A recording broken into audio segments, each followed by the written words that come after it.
योग्य जोड्या जुळवा 2014चा हा प्रश्न आहे। एका बाजूला जिल्हे दिलेत, एका बाजूला लिंग गुणोत्तर दिलेले आहे प्रत्येक हजारी लोकसंख्येनुसार। तर या प्रश्नामध्ये थोडेसे आकडे तुम्हाला वेगळे दिसत आहेत। आतापर्यंत आपण थोडे जास्त वेगळेच आकडे बघत होतो, म्हणजे सिंधुदुर्ग आणि रत्नागिरी लक्षात ठेवलं होतं ना आपण। सिंधुदुर्गमध्ये एकूण लिंग गुणोत्तर आहे 1036 आणि रत्नागिरीमध्ये आहे 1122। हे काय वेगळंच दिसायला लागले, इथं 1136 दिलंय, 1079 दिलंय। तर ही आकडेवारी 2001 ची आकडेवारी दिलेली आहे, म्हणजे 2001 च्या सेन्सस नुसार हा प्रश्न विचारलाय। हा प्रश्न आता तुम्हाला आयोग विचारणार नाहीये, त्यामुळे काळजी करू नका। पण क्वेश्चनला आपण कसं एलिमिनेशन मेथडने सॉल्व्ह करायचंय हे मी तुम्हाला या प्रश्नाच्या माध्यमातून सांगण्याचा प्रयत्न करतोय। ठीक आहे, एलिमिनेशन मेथड जरी म्हणलं तरी तुम्हाला पर्याय बघायचे असतात।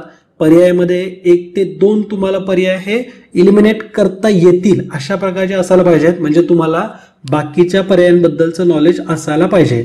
एलिमिनेशन मेथड म्हणजे काय, असं काही मॅथ्सचा कुठला फॉर्म्युला नसतो की हे गुणिले हे केले की आपल्याला हा पर्याय काढून टाका, हा गुणिले हा किंवा ह्याची वजाबाकी केली की पर्याय निघून जाईल, किंवा ते काही फोन फ्रेंडली वगैरे असं काही नाहीये की कोण बनेगा करोडपतीमध्ये 50-50% लावला।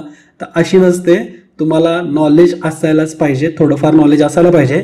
जसं की या प्रश्नाकडे थोडं बघा, जोड्या लावांचा हा प्रश्न दिलाय।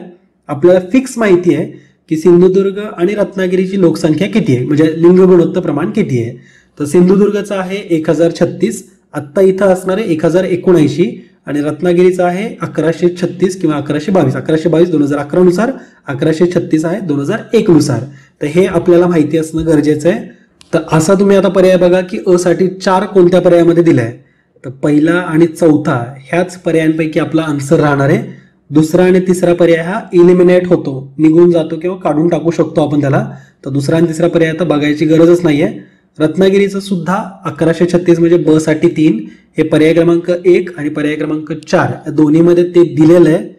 हा, आत्ता तुमची थोडी गडबड होऊ शकते की बाबा नाशिकमध्ये जास्त आहे लिंग गुणोत्तर प्रमाण की नागपूरमध्ये ते जास्त आहे।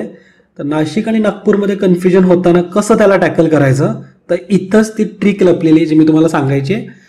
थोडासा विचार करा, आपण जेवढी काही आतापर्यंत आकडेवारी बघितली ती थोडी रिकॉल करा। आपण बघितलं की रत्नागिरीमध्ये सगळ्यात जास्त लिंग गुणोत्तर प्रमाणे ते आहे 1122, सिंधुदुर्गमध्ये आहे 1036। याच्या पाठीमागचं कारण सुद्धा आपण बघितलं की रत्नागिरी आणि सिंधुदुर्गमधून पुरुषांचं व्यवसायासाठी, उद्योगधंद्यासाठी स्थलांतर जास्त झालेलं आहे मुंबई उपनगर किंवा मुंबई शहर अशा जिल्ह्यांमध्ये। त्यामुळे इथं लिंग गुणोत्तराचं जे काही संख्या आहे तर ती आपल्याला जास्त दिसते, हजारांपेक्षा सुद्धा जास्त आहे। ठीक आहे, पण या व्यतिरिक्त गोंदिया असेल, भंडारा असेल, तर हे जिल्हे आपल्या विदर्भामधले जिल्हे आहेत आणि जिथं लिंग गुणोत्तर हे बऱ्यापैकी चांगलं आहे। गोंदियामध्ये तर 999 पर्यंत गेलंय, भंडारामध्ये ते 982 पर्यंत आहे। म्हणजे काय, विदर्भामध्ये एकूणच लिंग गुणोत्तर हे बाकी जिल्ह्यांच्या तुलनेमध्ये बऱ्यापैकी जास्त आहे। म्हणजे इथं तोच मुद्दा येईल की तुम्ही किती चांगल्या पद्धतीने थोडं आकलन केलंय, एक्झॅक्ट नंबर पाठ केले नसले तरी चालतील, पण थोडा अंदाज यायला पाहिजे की विदर्भामध्ये जे जिल्हे आहेत तर तिथलचं लिंग गुणोत्तर हे इतर जिल्ह्यांच्या तुलनेमध्ये बऱ्यापैकी चांगलं आहे। तर नाशिक आणि नागपूरमध्ये ज्यावेळेस कन्फ्युजन होईल त्यावेळेस नागपूरमध्ये लिंग गुणोत्तर जास्त असणार, हे तुम्हाला थोडा अंदाज घेता आला पाहिजे।